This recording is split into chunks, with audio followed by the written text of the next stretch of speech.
we'll give you your red meat here, Kyle. Apparently the Bears did something yesterday. Did they? Did they hire a head coach at Ben Johnson? Who's this guy? The Lions. They forgot to put their valuables really high up in the tree, and the Bears just swiped it in the division. Ben Johnson, man. What's your initial reaction to Ben Johnson?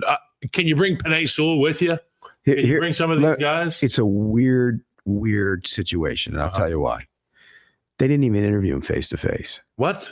Did you know that? No. There was no face-to-face interview. But I heard that. So I guess when he showed up, that was to sign the papers or to get the contract. There was no. The way I was told, he was between Jacksonville. He talked to Jacksonville. The Raiders was never a real situation. I think that was just he was using them. Agent, yeah, and so he talked to Jacksonville and he talked to both virtually. And he went back to both of them and said, look, the agent wanted to negotiate. And it didn't, Jacksonville said, we want to do face-to-face. And the Bears never did a face-to-face. We don't care. We just want you. Right. Good on them. Huh? Good on them for getting. Yeah, I don't. You know what? I'm not okay with. We have done retread after retread, and we've done a new guy, hot guy. We've never done the hottest guy on the market. This is the opportunity. You don't think it's weird that they didn't interview him face to face? They're like, that's probably a waste of time. And we've been traditional about everything we've done. Let's go non-traditional. Let's just hire this guy. What if you didn't know he was socially awkward or something? And nobody knows that. You can't tell. Socially awkward, Mark Trestman, but we put up 35 points a game my rookie year. And every time we get off the bus, I was like, and how'd that work out for you? You got to ask our defensive coordinator. Well, I mean, but I'm saying you got to. I personally don't think you can get much from a guy on a Zoom call. I think you're a fraud on a Zoom call. Everybody can prop themselves up on a Zoom call. You can't pick them apart and find out who he really is. Pete, you turn on the fucking tape and you see how many guys are wide ass open. No, we know that. Football on time. Scheming things up. And I'm a big Ben Johnson guy. I think scheming things up are great. And I know people that know him very well and they say he does have the edge to him, which is good. Right. But again, I think it's a little odd that you didn't interview him face to face. I do know that there was a plane that landed from Dearborn, Michigan, in the Chicago Executive Airport yesterday. You know, small private aircraft. I'm sure that they have had dealings in person. You know, it's not just. I don't think they have. To this date, you don't think they have? No, there's even reports out there that they did. Here's I wonder. we got to find out how bad would Ben Johnson have to be for you to be like, no, I'm going to go elsewhere. Yeah, in an interview, right? Like, what would he have to? The Bears have missed the boat because it's not because he got offers last year. You know, when other teams were offering him their head coaching job. Well, the Commanders offered. The Commanders were going there on the plane, and during the process, they were on the plane to go give him the job. Technically, to formally interview him, but give him stupid they would look if Ben Johnson went somewhere and they took that team to the playoffs. We saw Jim Harbaugh do it with the Chargers. We didn't even give him. Well, Ben Johnson pulled out of the interview while they were on the plane. He notified them while they were on the plane. The Bears would implode if Ben Johnson were to be. Can you imagine this? Like, I tend to agree with you that it doesn't matter. It's kind of a blip on the radar for me to not. It's odd. It's weird. They've missed the boat. But it's also it's a desperation play. It's like shows how desperate they were. We just watched Jalen Carter save the game for the. Look, I think, and you know what I always say about these coaches. We think they're good. We have no idea. You have no idea. Well, I know he's a good OC. Hey, look. Well, he's a great OC. He's a great OC. That's what we know. He's a great OC. Which is great because we've invested a lot of capital, the most capital you can invest into having a young quarterback. He's a great OC. I love it. I love it. And if he's got Dennis Allen coming with him, who is a defensive-minded guy, he's going to be his DC. He's been a head coach. You can lean on him for the things that are in the gray for you in terms of what you have experienced as a coach. Here's what I don't understand, though. Okay, Balky was a problem in Jacksonville. We know that. But he could have got him out of there. That, for a coach that's trying to win in a division, that's a better job. Jacksonville? Yeah.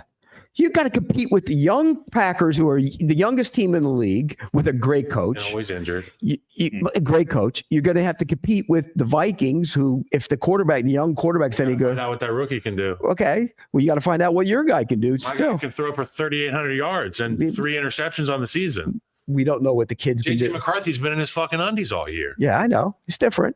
But and then you got Now he's got to play. and then you also have the Dan Lions. Campbell, and he's going to be. And you got the Lions. And you got the Lions. If Yeah. they're healthy, they're their best team. I'm looking forward to seeing what okay, so the Lions are the only ones in there that really concern me. The Packers and the Bears, obviously the Packers have had our numbers for a long time. They're the youngest team in the league. I understand that. I'm not completely sold on Jordan Love yet. And also, Dan Campbell is without 2 head coaches as coordinators that are gone. They're the tops of the game. Obviously, their roster gets back defensively. That was the big question mark this year. What does next year look like for this offense? Are they able to have that cutting edge creativity? Are their first 15s going to be as dialed in? Are they going to be as efficient on 3rd and 4th down? A lot of that is creativity. I know some of it is culture and willingness to buy in, and a team that's built from the inside out. But I still have question marks about the Lions. I'm excited for Let me ask you this. Would you rather play your playoff game without Aaron Glenn, but with Hutchinson, McNeil, and Davis? And the answer to that's really easy. Well, you could have kept Glenn and just got out of. No, I'm saying, but that tells you talent. You're out of the talent. Yeah, you'd rather have the Johnny's talent. and It's Joe's. more I talent. understand It's that. more important than having the coordinator. But offensively, I like the X's and O's. Huh? I like So you talk about quarterback Jordan Love. Johnny's and Joe's the defense. So you have more belief in Caleb Williams than you do Jordan Love? Yeah. Well, I don't. Do you? I don't. Hey, look, you're arguing with the wrong guy about this. I know, because you're a Bears fan. I think Caleb is going to be great. I think he's good right now. I think there's a lot of meat left on the bone. And if Ben Johnson can get through to him, we can be looking at about 30 less sacks and about 40 less failed drives because of 3rd down, patting the ball, trying to make things happen back there. Get rid of the football. Sometimes those are habits, though. Well, You can that to break me, habits. that to me is the most interesting part of this. Is My rookie year, What I is blocked Caleb people Williams? like this.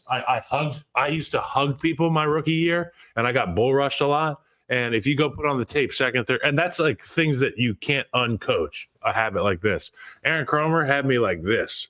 I lived right here. My elbows were dug into my rib cage as a habit because it was drilled into me, trained into me day in, day out. Caleb Williams is going back to school, and it's the school of Ben Johnson. And I've seen what it can do to a quarterback like Jared Goff to be on time and in rhythm. Now, what Caleb has that Jared Goff doesn't have is that it factor, in my opinion. And we're going to see it come to life next year. Well, he's got a better arm. yeah, much better. So He can run better. He's got a He can run better better. arm, That's the biggest thing. different that arm angles. is Ben Johnson and the offense that they had in Detroit right now is like distinctly not set up for what Caleb Williams does well. Right? But that's also he set it up for Jared Goff, is a distinctly different quarterback. So I'm very curious to see, does Ben Johnson, and now I trust that he does, like, you don't get to that level of play calling dominance without being flexible and knowing how to play to the strengths of your talent. And so, like, he had a great slot receiver, so he featured him in that offense. He had a quarterback with a weak arm, but who was accurate underneath. So that was kind of what they factored in on, or what they focused in on. So with Chicago and Caleb Williams, he's not a quick passing, over the middle, dink and dunk, take a profit every play sort of guy. It's going to look distinctly different, I think. I'm very curious to see what it does look like. But there's no doubt that Ben Johnson and what he did with Jared Goff, if he can have that same sort of Midas touch with Caleb Williams, the ceiling with this guy is at just a different level than what it was with Jared Goff. I agree with him. well, he's got the talent, but let's see it. Yeah. I mean, you got to see it. If you're a Bears fan, though, I think there's a lot of meat on the bone, like I said. Right. I think there was a lot of meat on the bone in Trevor Lawrence, too. Yeah, I mean, for sure. That poor guy. He'll work out okay. He may not, Ben Johnson, ultimately be the best head coaching hire of this, whatever. But this was, if you're a Bears fan, the coaching hire that gets you. This is what we gets you the most excited. There's just no doubt about that. Mike McCarthy, Brian Flores, whoever else was rumored to there, this gets you more excited. But there's no question it gets you more excited because he was the number one. He was the number one candidate out there because of what he's done with that offense. I get the impression that Ryan Poles thinks, and he probably is, the smartest guy in most rooms that he's in. But now with Ben Johnson in the building, like, they can look at it. Ben Johnson's going to give him that look like, hey, I got this. Well, here's another thing. The structure in Jacksonville obviously bothered Ben Johnson. Why didn't the structure in Chicago bother him? What about it? Well, you got a general manager who's in place that's not your general manager, your guy you work with. That's what I'm saying. Ben Johnson can probably walk in there and, when you put two dogs in the same room and they've never met each other or been around each other, they figure out very quickly who is in charge. And I think it may be one of those situations where there is that silent understanding that Ryan will. Well, that was the way it was going to be in Jacksonville too, and he never let it get to that point. But I think it's more so in Jacksonville. It's more obvious there, and I think there would be less willingness to have that silent understanding. No, Balky wants to run things, right? It ain't going to happen. The coach has the juice now. That is first and foremost. The coach has the juice.